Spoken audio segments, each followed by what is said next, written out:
ఈ రోజు మనం మొత్తం కూడా స్పీచెస్ అన్ని కూడా మీరు విన్నారు. నేను డీటెయిల్స్ రేపు మాట్లాడతాను కానీ తెలుగుదేశం పార్టీ అంటే పెద్ద పెద్ద నాయకులు కాదు, అందరం కలిస్తేనే తెలుగుదేశం పార్టీ గ్రామ స్థాయి నుంచి రాష్ట్ర స్థాయి వరకు ప్రతి ఒక్క నాయకుడికి భాగస్వామ్యం చేయాలనేది నా ఆలోచన అని చెప్పి కూడా నేను మీకు తెలియజేస్తున్నా.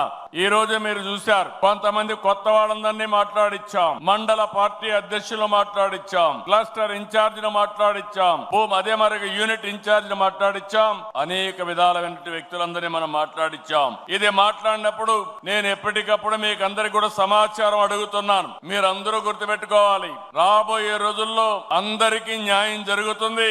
ఎవరైతే సమర్థవంతంగా పనిచేస్తారో వాళ్లకు గుర్తింపు ఉంటుంది పార్టీలో అని చెప్పి నేను మీకు తెలియజేస్తున్నా. ఏ నాయకుడు కావచ్చు, ఎమ్మెల్యేలు కావచ్చు, ఎంపీలు కావచ్చు, మంత్రులు కావచ్చు, కార్పొరేషన్ చైర్మన్లు కావచ్చు, కడకు క్షేత్రస్థాయిలో ఉండే కేఎస్ఎస్ కావచ్చు, అందరి యొక్క పర్ఫార్మెన్స్ మనం అనలైజ్ చేసుకుని తద్వారానే మీకు గుర్తింపు ఇస్తున్నాం.